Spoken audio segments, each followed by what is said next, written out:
Bueno, muy buenos días. Vamos a continuar con nuestro proceso de formación en trabajo seguro en alturas y hoy vamos a tomar el módulo de obligaciones y requerimientos. Vamos a hablar de las obligaciones de los empleadores y las obligaciones respectivas que tienen las ARLs. Esto es el artículo número 3 de la resolución 1409. Y nuestros objetivos, en primer lugar, es reforzar los conocimientos de los participantes en cuanto a las obligaciones que tienen tanto los empleadores, los trabajadores y las ARLs al momento para dar cumplimiento con los requisitos de la resolución 1409 de 2012. Entonces recordemos que las primeras obligaciones son 16 las obligaciones que tienen los empleadores en el tema de trabajo en alturas. La primera de ellas es realizar las evaluaciones médicas ocupacionales correspondientes a sus empleadores. Recordemos que estas obligaciones de cumplir con hacer el examen médico debe ser el examen médico que incluya o que haga énfasis en temas de trabajo en alturas, es decir, un examen médico donde se pueda verificar si el trabajador tiene o no tiene alguna restricción para realizar este tipo de trabajos. Esto hace que sea el médico quien defina si el trabajador presenta algún tipo de situación médica que le impida desarrollar trabajo de actividades en altura, ya sean problemas de visión, problemas cardíacos, auditivos o cualquier otro. Debemos recordar que estas evaluaciones médicas ocupacionales no serán entregadas al empleador ni al centro de entrenamiento, sino que lo que recibe el empleador del centro de entrenamiento es simplemente el concepto médico, ya que la historia clínica es privada y es un acto entre el médico y el trabajador, el paciente en este caso. Entonces habrá que recordar que estas evaluaciones médicas deben ser desarrolladas por un médico con licencia en salud ocupacional, un médico laboral, que tenga la capacidad de evaluar las condiciones médicas para el trabajo que va a realizar la persona. No existe una normativa que diga exactamente cada cuánto deben hacerse las evaluaciones médicas de trabajo en alturas, pero sí hay que tener en cuenta el tipo de actividad que va a realizar el trabajo, la exposición a diferentes tipos de riesgos, y esto me va a determinar cómo se van a hacer las evaluaciones médicas. La segunda de las obligaciones es incluir en el sistema de gestión de la seguridad y salud en el trabajo, o SST, como se llama desde la 1562 de 2012, el programa de protección contra caídas. Es decir, dentro del sistema de gestión de seguridad y salud en el trabajo, lo que antiguamente se llamaba programa de salud ocupacional y que ahora hace parte de un componente de un sistema de gestión, debe estar incluido el programa de protección contra caídas y debe tener las condiciones de las que me habla el reglamento técnico de seguridad y protección contra caídas, que es la resolución 1409. Esto a su vez deberá incluir, el empleador tendrá la obligación de cubrir todas las condiciones de riesgo, absolutamente todas las condiciones de riesgo en las que el trabajador se encuentre expuesto a caídas de altura o cualquier otro tipo de cosa. La cuarta de las obligaciones es adoptar medidas compensatorias y eficaces de seguridad cuando la ejecución de un trabajo en particular exija el retiro temporal de cualquier dispositivo de prevención colectiva contra caídas. ¿A qué hace referencia esto de adoptar medidas compensatorias? Cuando yo tengo un lugar con una medida de control colectiva, llámese barandas, delimitación de áreas, control de acceso y demás, y alguna labor me exija retirar dichas medidas, yo debo compensar el retiro de esa medida provisional, como por ejemplo instalando puntos de anclaje o generando o cambiándola por elementos de protección o de restricción contra caídas, para que los trabajadores no vayan a caer. Y dice también que una vez culminada la labor que se va a realizar, deben ser instaladas nuevamente las barandas o el elemento que haya sido retirado de alguna manera de la intervención como el colectivo.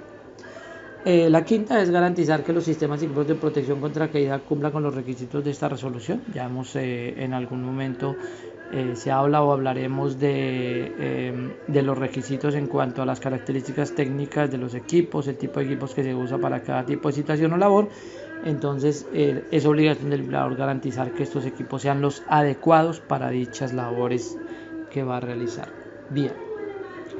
Luego está disponer de un coordinador de trabajo en alturas, de trabajadores autorizados en el nivel requerido y de ser necesario un ayudante de seguridad según corresponda a la tarea a realizarse, lo cual no significa en ningún momento la creación de nuevos cargos, sino la designación o delegación de un trabajador a estas funciones.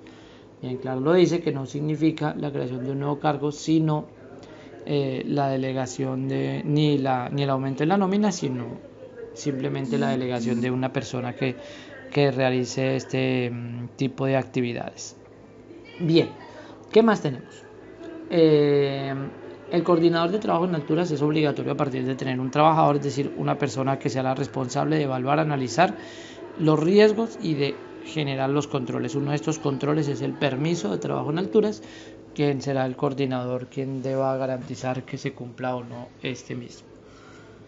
Deberá tener obviamente el personal autorizado para trabajar y un ayudante de seguridad de ser necesario.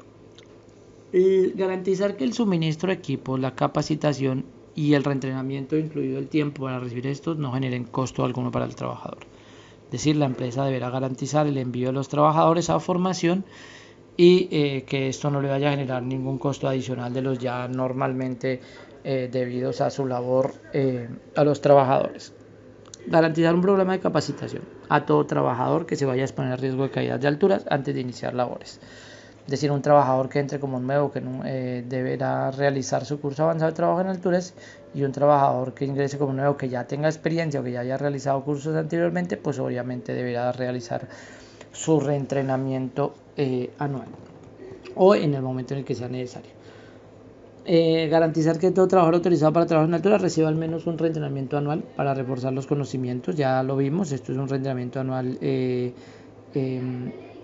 debe realizar todo trabajador. También en el caso de que el trabajador autorizado ingrese como nuevo a la empresa o cambie de tipo de trabajo en alturas o haya cambiado las condiciones del trabajo que estaba realizando o su actividad. Sencillamente, el empleador también debe garantizar un programa de reentrenamiento de forma inmediata previo al inicio de una nueva actividad. Es decir, si la operación indica que hay un cambio en las actividades que se van a realizar o un cambio en los métodos, se diseñó un nuevo sistema de ingeniería, se cambió la forma de trabajar, sencillamente todo trabajador deberá pasar por un proceso de reentrenamiento anual. Bien.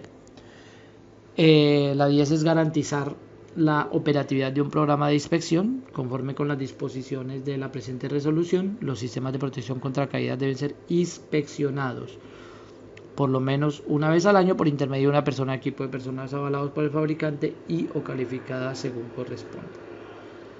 Es decir, nosotros en las empresas debemos contar con un programa de inspección. Normalmente la inspección diaria que debe realizar el trabajador antes de colocarse su equipo, unas inspecciones permanentes que debe realizar el coordinador de trabajo en alturas y adicionalmente la inspección anual obligatoria por parte de una persona avalada por el fabricante o por una persona calificada según sea el caso. No quiere decir que yo pueda reemplazar al calificado por el fabricante en todo momento. Si hay un equipo que tenga que ser avalado por alguien autorizado por el fabricante, pues tendrá que ser una persona, un calificado no podrá cambiar esta situación. Bien, en la obligación número 11 vamos a encontrar que asegurar que cuando se desarrollen trabajos con riesgo de caída exista acompañamiento permanente de una persona que esté en capacidad de activar el plan de emergencias en caso de ser necesario. ¿Esto a qué viene? A una prohibición explícita o implícita, digámoslo así de esa manera, que es a que hayan personas realizando actividades en alturas solas. Es decir, siempre debe haber un acompañamiento y esa persona que haga el acompañamiento debe estar en la capacidad de activar el plan de emergencias de la empresa. Obviamente que la empresa debe tener su plan de emergencias y que sea capaz de activarlo o realizar las labores de rescate de ser necesario. En el 12avo puesto, de la 12ava obligación, vamos a encontrar el solicitar las pruebas que garanticen el buen funcionamiento del sistema de protección contra caídas y los certificados que lo avalen. Las pruebas deben cumplir con los estándares nacionales o, en su ausencia de ellos, con estándares internacionales vigentes para cada componente del sistema. Es decir, los sistemas de cada uno debe estar certificado y debe cumplir con estándares internacionales. En caso de no poder realizar pruebas a los equipos por alguna circunstancia, deben solicitar las memorias de cálculo y los datos del sistema, que se pueden simular para representar o demostrar una condición similar o semejante a la de la funcionalidad o función del diseño del sistema de protección contra caídas. Es decir, los sistemas de protección contra caídas, ya sean los diseñados, el sistema diseñado por el ingeniero de la empresa o qué sé yo, deben garantizar que se tienen las pruebas necesarias. Obviamente, cada situación ameritará si la prueba deba ser a través de un software de simulación o a través de una prueba real, no destructiva, porque obviamente una prueba destructiva lo que hará será, pues como su nombre lo dice, destruir el componente del sistema.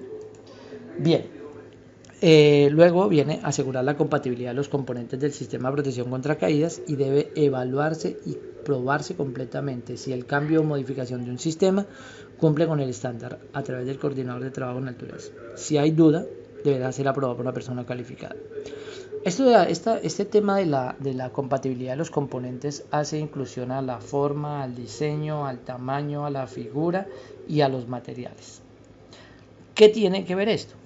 Si yo puedo utilizar un ID o un descendedor que está hecho en aluminio y le coloco o le pongo a funcionar con un mosquetón de acero, entonces voy a tener un equipo que obviamente no representa un peligro gigante, es decir, la situación no representa peligro, pero lo que va a hacer es disminuir la vida útil del equipo, ya que al acero ser más duro que el aluminio va a empezar a degradar o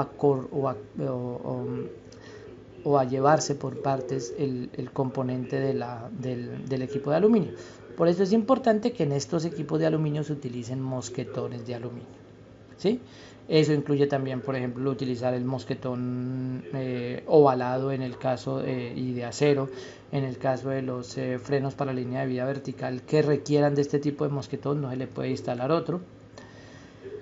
Y obviamente algunas marcas dirán que los únicos componentes autorizados para sus equipos son sus propios equipos.